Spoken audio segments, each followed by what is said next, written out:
Welcome to this session of computer networks. आज मैं शुरू करने वाला हूँ इंट्रोडक्शन टू कंप्यूटर नेटवर्किंग। ये कोर्स है सेकेंड ईयर वालों के लिए एसईसी में, और ये बहुत ही इम्पोर्टेंट कोर्स है जो लोग जेओए की प्रिपरेशन कर रहे हैं उनके लिए भी। तो आज का जो एजेंडा है, एक छोटा सा इंट्रोडक्शन नेटवर्किंग में, इम्पोर्टेंस नेटवर्किंग की, इसके needs and advantages and network models, इसको आज हम स्टडी करने वाले हैं। तो शुरुआत मैं करूँगा कम्युनिकेटिंग नेटवर्क्स से कि कम्युनिकेटिंग नेटवर्क्स क्या होते हैं। कम्युनिकेटिंग नेटवर्क्स आपके उन सिस्टम को रेफ़र करते हैं जो एक दूसरे के बीच में डाटा को एक्सचेंज कर सकते हैं। तो अगर आपके पास कोई सिस्टम है, ज़रूरी नहीं है कि वो कंप्यूटर्स हो, अगर वो आप उसमें इंफॉर्मेशन को एक्सचेंज कर सकते हैं तो आप उनको कम्युनिकेटिंग नेटवर्क का पार्ट मानते हैं। हमारे पास आजकल की जितनी भी मॉडर्न टेक्नोलॉजीज़ हैं वो लगभग कम्युनिकेटिंग नेटवर्क्स पे ही बनी हुई है। और जैसा कि आप देखते हो कि ह्यूमन काइंड का एक ड्रीम रहा है इंफॉर्मेशन एक्सचेंज करना, और ये सिर्फ इस वक्त का ड्रीम नहीं है। एग्जांपल मैं अभी आपको दिखाऊंगा कि हम बहुत ही पुराने समय से इंफॉर्मेशन का एक्सचेंज जो है करते आए हैं, और उसको करने के लिए हमने काफ़ी एफर्ट्स भी किए हैं। एग्जाम्पल के लिए जैसे मैं एग्जांपल देना चाहता हूँ महाभारत का।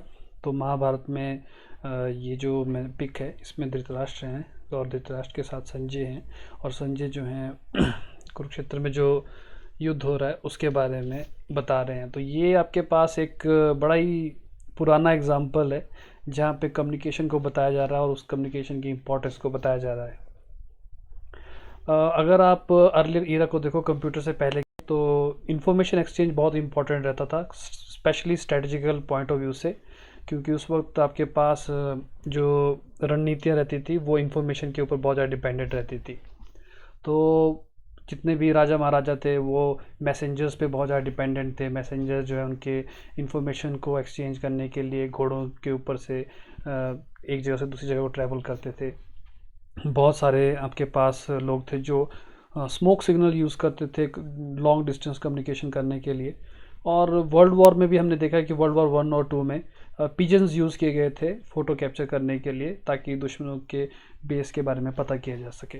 तो आप समझ सकते हो कि इंफॉर्मेशन कैप्चर और इंफॉर्मेशन एक्सचेंज कितना इम्पोर्टेंट रहा है शुरुआती दिनों में भी, जब कंप्यूटर्स नहीं थे।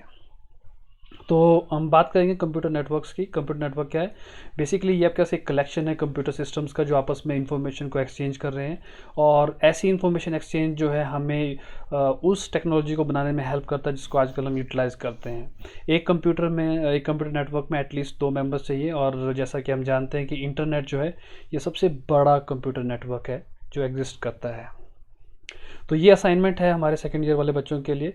काइंडली इसको सबमिट करें, what are the needs and uses of computer network elaborated in details. तो आपने लिखना है और इसको सबमिट करना है गूगल क्लासरूम में। नेक्स्ट आपके पास है कंप्यूटर मॉडल्स। और कंप्यूटर नेटवर्क मॉडल जो है ये बेसिकली रेफ़र करता है कि आपके कम्युनिकेशन किस तरीके से की जाती है कंप्यूटर नेटवर्क्स में। हमारे पास बेसिकली 2 मॉडल्स हैं जिनको हम फॉलो करते हैं। सबसे पहले मॉडल को हम कहते हैं क्लाइंट एंड सर्वर मॉडल, और सेकंड को हम कहते हैं पीयर टू पीयर मॉडल। तो इसके बारे में आपको बताना चाहता हूँ। तो क्लाइंट एंड सर्वर मॉडल क्या होता है? क्लाइंट एंड सर्वर मॉडल में हमारे पास एक सिस्टम रहेगा जो कि इंफॉर्मेशन को स्टोर करता है, और ये सर्व करता है हमारे दूसरे कंप्यूटर्स को जिनको हम क्लाइंट कहते हैं। तो दूसरे कंप्यूटर्स में हमारे पास कंप्यूटर डेस्कटॉप्स हो सकते हैं, मोबाइल फ़ोन हो सकते हैं, या लैपटॉप्स हो सकते हैं। जो भी इंफॉर्मेशन है हमारे क्लाइंट रिक्वेस्ट करते हैं थ्रू इंटरनेट, और सर्वर के पास जाती है, और सर्वर जो है उस इंफॉर्मेशन को उन क्लाइंट्स को फैच करता है। तो ये आपके पास क्लाइंट सर्वर मॉडल बन जाता है, यानी कि आपके पास जो सिस्टम है वो बेसिकली क्या है, उसमें एक सिस्टम जो है आपका सर्वर एक्ट कर रहा है, और बाकी के सिस्टम जो है वो क्लाइंट की तरह एक्ट कर रहे हैं। हम ये भी मानते हैं कि आपके पास जो सर्वर है वो डाटा को होस्ट करते हैं, और क्लाइंट जो है इस डाटा को एक्चुअली में कंज्यूम करते हैं। तो क्लाइंट सर्वर मॉडल के फ़ायदे क्या हैं? सबसे पहला फ़ायदा तो ये सेटअप करने में बहुत आसान है। आपको सिर्फ एक ही मशीन है जिसको मैनेज करना है, यानी सर्वर को। आपको बाकी क्लाइंट्स को मैनेज करना आपको ज़रूरत नहीं है। क्लाइंट जो है ऑटोमेटिकली आपके सर्वर से कनेक्ट कर जाएंगे, और एक डिवाइस को मेंटेन करना आसान रहता है, तो मेंटेनेंस इसकी ईजी रहती है। सेकंड आपके पास मॉडल है पीयर टू पीयर मॉडल। और पीयर टू पीयर मॉडल जो है, इस मॉडल में जितने भी पार्टिसिपेंट्स हैं वो दोनों के दोनों क्लाइंट और सर्वर दोनों एक्ट कर सकते हैं। तो आप देखोगे कि इस पूरे पूरे एग्जांपल में मैंने पार्टिसिपेंट्स का नाम लिया है, क्योंकि जो आपके पास कंप्यूटर नेटवर्क एग्जिस्ट करेगा उसमें कोई भी क्लाइंट नहीं है और कोई भी सर्वर नहीं है। आपके पास हर एक पार्टिसिपेंट जो है वो कभी भी क्लाइंट एक्ट कर सकता है और कभी भी सर्वर एक्ट कर सकता है। ऐसे में आपके हर पार्टिसिपेंट जो है डाटा को ना सिर्फ रिसीव कर सकते हैं बल्कि दूसरों को डिलीवर भी कर सकते हैं। अब ऐसे मॉडल का आपको क्या फ़ायदा रहता है? ऐसे मॉडल का आपको फ़ायदा ये रहता है कि आपका जो वर्कलोड है वो रिड्यूस हो जाता है, क्योंकि एक सर्वर पे आपका लोड नहीं रहता है। क्लाइंट सर्वर में आपने देखा ना कि एक सर्वर जो है वो बहुत सारे क्लाइंट को अगर सर्व करने लग जाएगा तो वो अंडर स्ट्रेस आ सकता है। लेकिन पीयर टू पीयर मॉडल में ऐसा नहीं होता है, क्योंकि हर एक कंट्रीब्यूटर जो है वो आपका सर्वर की तरह एक्ट कर सकता है और आपका लोड जो है ऐसे आपके पास जो पार्टिसिपेंट्स है उसके बीच में डिस्ट्रीब्यूट हो जाएगा। ये आपको अलाउ करता है कि आप बहुत सारे जो इन्फॉर्मेशन है उसको बेटर शेयर कर सको, क्योंकि आपके पास जितने ज़्यादा पार्टिसिपेंट होंगे आपके पास उतना ही ईजी रहेगा चीज़ों को शेयर करना, क्योंकि हर पार्टिसिपेंट जो कंट्रीब्यूट करता है तो आपको बहुत ही कम रिसोर्सेज की ज़रूरत पड़ती है। तो आप देखोगे ये जो इसकी जो खासियत है ये बिल्कुल सूटेबल है ऐसे सिस्टम्स के लिए जो बहुत ज़्यादा फाइल्स को शेयर करते हैं। तो अल्टीमेटली आप देखोगे कि पीयर टू पीयर मॉडल जो है ये फाइल शेयरिंग के लिए बहुत ज़्यादा यूटिलाइज़ किया गया। पीयर टू पीयर मॉडल की बहुत सारे प्रोटोकॉल्स हैं, मैं अभी नहीं बताऊंगा प्रोटोकॉल्स के बारे में, बट लेटर स्टेज पे मैं आपको बताऊंगा कौन कौन सी प्रोटोकॉल जो है वो यूज़ की जाती थी। लेकिन मैं आपको एग्जांपल ज़रूर बताना चाहूँगा कि पीयर टू पीयर मॉडल के ऐसे कौन कौन से सॉफ्टवेयर थे जो उसको यूटिलाइज़ करते थे। तो सबसे पहले जो सॉफ्टवेयर थे वो थे आपके बिट टॉरेंट क्लाइंट। जितने भी बिट टॉरेंट क्लाइंट है वो सारे सारे पी टू पी यानी कि पीयर टू पीयर मॉडल को फॉलो करते हैं। तो ये क्लाइंट्स के नाम है यू टॉरेंट यानी कि म्यू टॉरेंट, जिसको हम माइक्रो टॉरेंट भी बोलते हैं, बिट टॉरेंट, ट्रांसमिशन, डेल्यूज। तो ये आपके पास माइक्रो टॉरेंट आ गया, ये बिट टॉरेंट है, डेल्यूज है और ट्रांसमिशन है। ये चारों के चारों सॉफ्टवेयर जो है ये पीयर टू पीयर सॉफ्टवेयर्स हैं। और आपको इस पर क्वेश्चन भी आ सकता है जिसमें आपको सॉफ्टवेयर का नाम दिया होगा और आपसे पूछा जाएगा कि इनमें से ये कौन सा सॉफ्टवेयर है, और आपको बहुत सारे ऑप्शन दे दिए जाएंगे जिसमें से एक आपके पास पीयर टू पीयर क्लाइंट भी होगा। तो ऐसे क्वेश्चन जो है जनरली एक्सपेक्ट किए जाते हैं कि आपको जीओए के एग्ज़ाम में आ सकते हैं। दूसरा आपके पास एग्जांपल है पीयर टू पीयर नेटवर्किंग का, वो है बिटकॉइन। अगर आपको बिटकॉइन के बारे में नहीं पता, बिटकॉइन जो है पीयर टू पीयर मॉडल को यूज़ करता है बिटकॉइन को मैनेज करने के लिए। तो ये दो बड़े एग्जांपल्स हैं पीयर टू पीयर मॉडल के। अब मैं बात करूंगा एडवांटेजेस ऑफ कंप्यूटर नेटवर्क की। तो सबसे पहली एडवांटेज आपके पास रहती है रिसोर्स की शेयरिंग। एक्चुअली में आप देखोगे कंप्यूटर नेटवर्क इसीलिए डिज़ाइन किया गया था कि आप रिसोर्सेज को शेयर कर सको। तो अगर आपके पास एक कंप्यूटर सेंटर है और वहाँ पे आप एक प्रिंटर को शेयर करना चाहते हैं तो आप उसको कंप्यूटर नेटवर्क से जोड़ सकते हैं और आपके सिस्टम जितने भी वहाँ पे एग्जिस्ट करते हैं कंप्यूटर नेटवर्क में वो उस प्रिंटर को फिर शेयर कर सकते हैं। तो ये सबसे बड़ा यूज़ था आपके पास अर्लियर स्टेज में, क्योंकि आप जानते हो कि उस वक्त हार्डवेयर जो काफ़ी कॉस्टली रहते थे। सेकेंड आपके पास है आप इसमें बहुत सारे पैसे बचा सकते हो, क्योंकि अल्टीमेटली आपका जो नेटवर्क है ये आपके सिस्टम कॉस्ट को रिड्यूस करता है। बहुत साल पहले जब आपके पास कंप्यूटर बहुत महंगे थे तो हम एक सेंट्रलाइज सर्वर यूज़ करते थे और उससे हम नेटवर्क के थ्रू डिफरेंट डिफरेंट क्लाइंट्स को कनेक्ट करते थे और इस तरीके से एक ही सर्वर से आप क्या कर सकते थे, आप मल्टीपल कंप्यूटर्स को रन करते थे। तो ये बहुत इंपॉर्टेंट था। आप एक सिंपल सा सर्वर लेके उससे मल्टीपल थिन क्लाइंट्स जो है अटैच कर सकते थे। तो थिन क्लाइंट जो है, जैसे एग्जांपल मैंने आपको बताया, थिन क्लाइंट जो है इसका एक एग्जांपल है।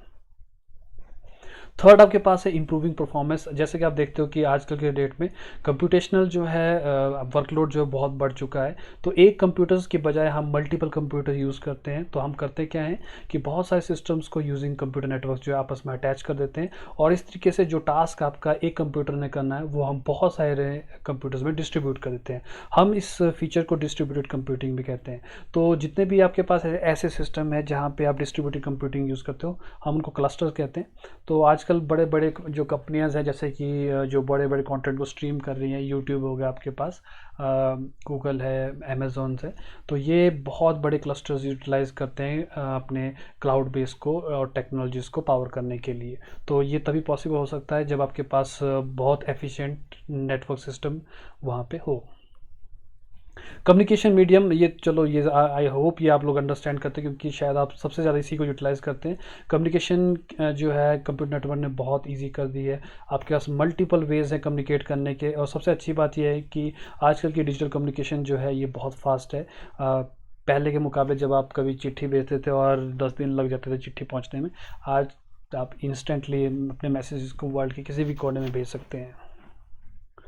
स्पीड आपके कम्युनिकेशन नेटवर्क जो है आपकी कम्युनिकेशन को फास्ट करते हैं। मैंने जैसे अभी भी आपको बताया कि आप एक कॉन्टिनेंट से दूसरे कॉन्टिनेंट को फटाफट से मैसेज भेज सकते हैं। शेयरिंग और डाटा कम्युनिकेशन जो है इस वक्त बहुत इजी और फास्ट हो चुकी है। बट कुछ नेटवर्क के डिसएडवांटेजेस भी रहते हैं। सबसे बड़ा डिसएडवांटेज है कि नेटवर्क इट इज़ एक्सपेंसिव। ऐसा नहीं है कि आप कंप्यूटर उठा के ले आओ और आपका काम चलना शुरू हो जाएगा, नहीं, आपको बहुत सारे इक्विपमेंट परचेस करने पड़ते हैं। इनिशियल कॉस्ट जो आपके लिए काफ़ी ज़्यादा रहता है। सेकेंड, एडमिनिस्ट्रेशन है। ऐसा भी नहीं है कि कंप्यूटर नेटवर्क को अगर आपने एक बार सेटअप कर दिया तो वो ऑटोमेटिकली चलता रहेगा। एक एडमिनिस्ट्रेटर की बहुत ज़रूरत रहती है ये देखने के लिए कि आपका नेटवर्क जो है प्रॉपरली फंक्शन कर रहा है। कई बार आपके नेटवर्क में प्रॉब्लम आती है और ऐसा भी आप नहीं कर सकते कि आपने कंप्यूटर नेटवर्क को सेटअप कर दिया और बंद करके चले गए कि अपने आप चलता रहेगा, ऐसा भी नहीं होता है। तो आपको मॉनिटरिंग करनी पड़ती है। सिक्योरिटी, अब क्योंकि आप कंप्यूटर नेटवर्क को अगर आप ऐड कर रहे हो और मल्टीपल डिवाइसेस को अपने साथ कनेक्ट कर रहे हो तो ये एक नया रिस्क जो है उसके साथ ओपन हो जाता है और वो रहता है आपके पास सिक्योरिटी का। आपका डाटा जो है चुरा लिया जा सकता है। नेटवर्क जो है आपके डाटा को वॉच कर सकते हैं कि आप कैसी कम्युनिकेशन कर रहे हैं, और अगर आपके पास प्रॉपर मेथड नहीं है सिक्योरिटी के तो ये आपके लिए बहुत ज़्यादा आप बोल सकते हो मुश्किलें पैदा कर सकता है। वायरस हैकर्स जो हैं ये सबसे बड़े आप देख सकते हो डिसएडवांटेजेस हो जाती है कंप्यूटर नेटवर्क की। मोस्ट वायरसेस जो है आपके कंप्यूटर नेटवर्क को यूटिलाइज करते हैं फैलने के लिए, और हैकर्स जो हैं आपके सिस्टम्स की कमजोरियों का फ़ायदा उठाते हैं और वो आपकी पर्सनल इंफॉर्मेशन को चुरा सकते हैं, क्रेडेंशियल चुरा सकते हैं। ये जो आपके पास डिसएडवांटेज है, सबसे बड़ी डिसएडवांटेज है कंप्यूटर नेटवर्क की। तो ये क्विक रैप है आपके पास। नेटवर्क क्या है आपके पास? कलेक्शन ऑफ सिस्टम्स है जो कि इंफॉर्मेशन को एक्सचेंज कर रहे हैं। और जैसे मैंने आपको बताया कि नेटवर्क के कुछ फ़ायदे भी है, कुछ नुकसान भी है, और मैंने आपको दो नेटवर्क मॉडल बताए हैं, एक है क्लाइंट सर्वर और दूसरा है पीयर टू पीयर नेटवर्क। अगर आपको कोई भी क्वेश्चंस हो इस वीडियो के कमेंट सेक्शन में कमेंट कीजिए ताकि मैं वहाँ पे उसका आंसर दे सकूँ। Thank you.